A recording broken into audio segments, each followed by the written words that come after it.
Don't count your family. That's what my father said when I asked why they hadn't come to my son's birthday. I had spent weeks planning it, balloons, handmade decorations, even a rented bouncy castle shaped like a dragon. My son, Milo, waited at the gate, holding the invite he personally made for his grandparents. They never came.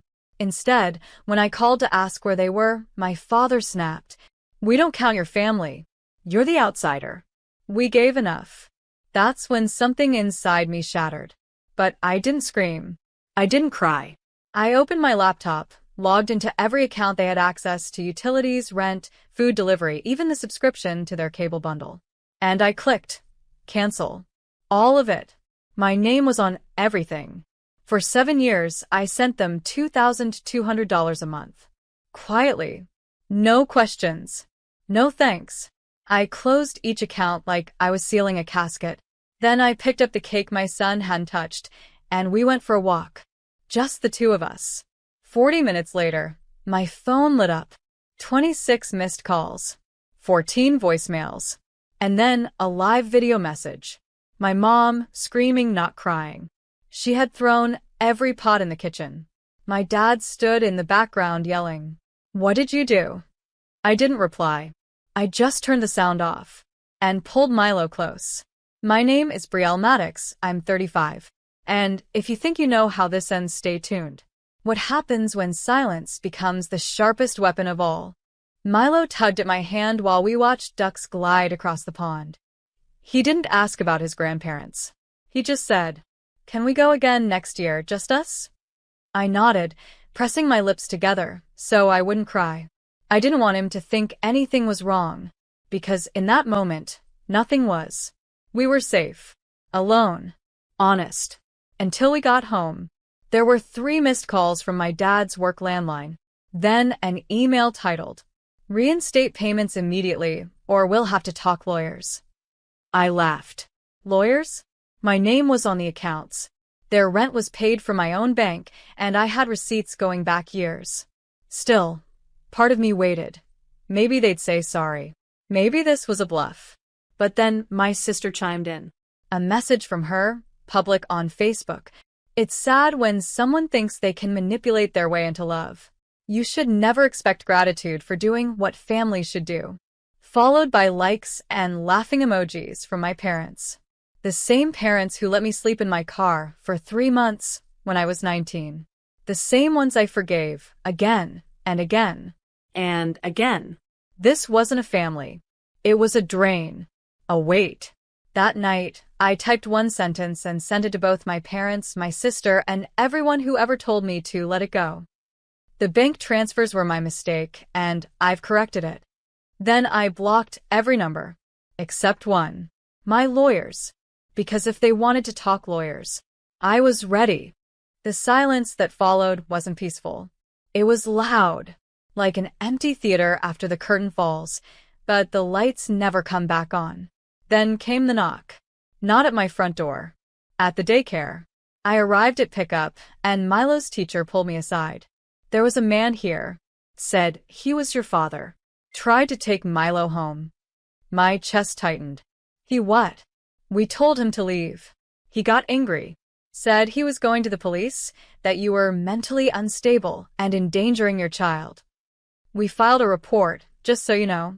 He didn't get far, but we thought you should be informed." I nodded, numb. But inside me, something ancient cracked open. They weren't just petty now. They were dangerous. I went home, shaking, double-locked the door, and called my lawyer. He didn't hesitate. "We're filing a restraining order. Emergency hearing. And I want access to all your financial logs.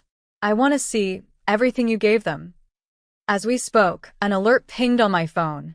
Venmo request from mom, $2,200. Caption: "You're being emotional. Be practical. Restart payments." I almost screamed. Instead, I forwarded it to my lawyer. Then I opened Facebook again.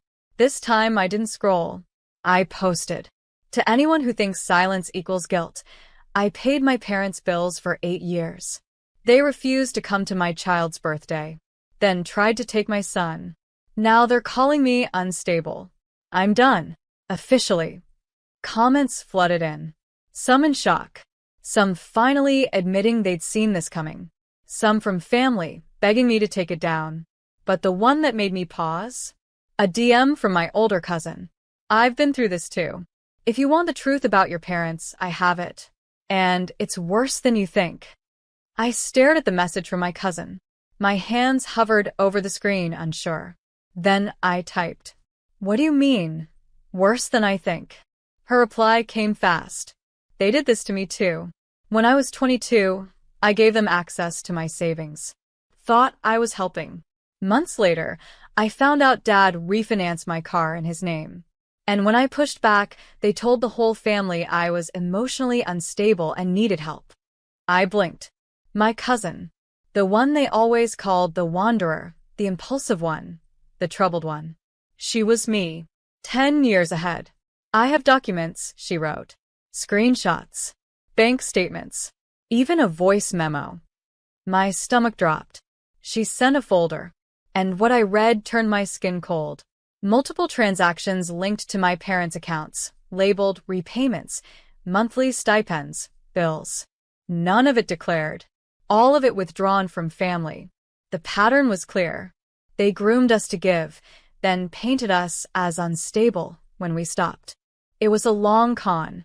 Emotional fraud, masked as love. Then she said, "The last person who cut them off got served court papers.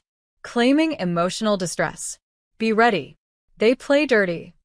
And sure enough, at 6 p.m., a white sedan pulled into my driveway. My heart raced. A man in a cheap suit got out. Knocked. Handed me an envelope. Notice of intent to pursue support under elder dependency. Filed by my parents. They were suing me for stopping the payments. I sat on the floor, stunned. But instead of crying, I picked up the phone. "Hey. It's me. Yeah, I got the envelope. Let's proceed. And get the press involved too. I'm done hiding." Because if they wanted a war, I had 8 years of receipts. And the world was about to read every single one. The courtroom smelled like cheap paper and cold coffee. I sat at the defendant's table. Yes, defendant. As my own parents stared me down like I was a stranger. Their lawyer adjusted his tie and read aloud, monotone. "Our clients have been financially dependent on their daughter's consistent monthly support, amounting to $2,200 over 8 years. Her sudden refusal to continue these payments has caused severe emotional distress and hardship." I didn't flinch, but when I stood, I could feel every eye lock on me, including the local reporter in the back row. Because yes, I invited the press. If they wanted this public, so be it. I looked at the judge. "Your Honor," I said clearly, "I have 8 years of bank statements. The transfers were never court-ordered, never requested in writing, and never labeled as support. They were gifts until I discovered the emotional abuse attached." I handed the file to my attorney. Inside, records of financial manipulation. Texts where my parents threatened to cut me off from the family if I stopped paying. Audio of my dad saying, "You owe us everything. You should have never been born." Silence fell. Then a whisper from the plaintiff's side. "My mom. You said you'd always take care of us." And suddenly, her voice cracked, not with grief, but embarrassment. Because her voice was now evidence. Outside the courtroom, cameras rolled. The press swarmed. One reporter asked, "Is it true your parents spent your son's birthday money on a cruise?" I turned slowly, looked straight into the lens, asked them, and walked away. Back home, I found a letter slipped under my door. "You've humiliated us. You've turned the family against us. You'll regret this." But regret? I was done borrowing shame. Next morning, I filed for a legal restraining order and made one final post. My silence funded comfort. But my voice? That's mine now. The court order went through. Restraining. Ironically peaceful. No more surprise knocks. No more midnight guilt texts. No more slow, creeping manipulation hidden behind. "We're your parents, we love you." But the silence didn't last. A week later, my boss called me into his office. He looked uncomfortable, There's been a situation. Someone's been emailing HR, claiming you're mentally unstable and financially reckless. Said you forged your resume. They sent documents. He paused. I didn't. I slid my own folder onto his desk. Inside, every letter of recommendation. All credentials, sealed and certified. A voice recording of my mother just last week saying, if she doesn't pay us back, we'll destroy her job. She won't survive without us. My boss's jaw clenched. She said that. I nodded once. He pushed the folder aside. Your work speaks louder. You're not going anywhere. Still, my hands were trembling. That night, I opened the group family chat. Messages unread for weeks. I typed one line. My child now knows how to spot manipulation. That legacy ends with me. Then I left the chat, deleted every backup, and for the first time, fell asleep without keeping the phone under my pillow. But they didn't stop. 2 days later, my aunt called crying. They told everyone at church that you ran off with someone else's baby, that you used them for years and abandoned them in old age. I asked her softly, did they also mention I paid their rent for 8 years while being called a mistake? Silence. Then she whispered, I didn't know. Now, they were losing more than money. They were losing their mask. And I was just getting started. The lies started unraveling faster than I expected. One by one, relatives called me in quiet confusion. No rage, just that stunned, breathless tone people use when they realize the ground beneath them was never solid. Why did your mom say you forged the adoption certificate? Your dad told us you moved abroad with a married man? Is it true you changed your number to cut off your dying parents? I didn't defend, didn't explain, didn't even sigh. I just forwarded the receipts, screenshots, bank logs, voice memos, letters of gratitude they'd sent me for covering their medical bills, their mortgage, their vacations. One cousin, a quiet one I barely spoke to, messaged. I believed them. I'm sorry. But seeing this, I don't even know who they are anymore. I replied, they're exactly who they always were. You just didn't see it until they turned the mask toward you. Then came the final blow. My mother posted on Facebook a long, dramatic paragraph. Tears, manipulation, fake illness, phrases like lost our daughter to ambition and we only ever wanted love. She tagged the entire family and my son's school. I reported the post. But before it came down, I took a screenshot, then sent it to my lawyer. We filed an emergency defamation motion, cease and desist, and a court hearing was scheduled. But what happened next didn't come from the courtroom. It came from my father. One line, sent at 2:17 a.m. on a private number. She's unraveling. You win. Just please don't let her name die in shame. I stared at the message for a long time, then turned off my phone. No reply, because I wasn't finished yet. I didn't reply to my father's message. I didn't attend the court hearing either. My lawyer handled it. The ruling came quietly. A restraining order, a permanent injunction, and monetary damages awarded for the smear campaign. But none of that was the true ending. The true ending came in silence. Weeks later, my doorbell rang. Outside stood a florist. 24 pale gardenias, my mother's favorite. No note, just one word on the ribbon. Home. I closed the door.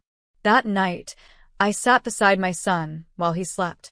His breathing soft, calm, untouched by the noise I was raised in.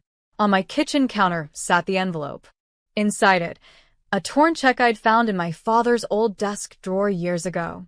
Made out to me, never sent. Dated the week I graduated with honors.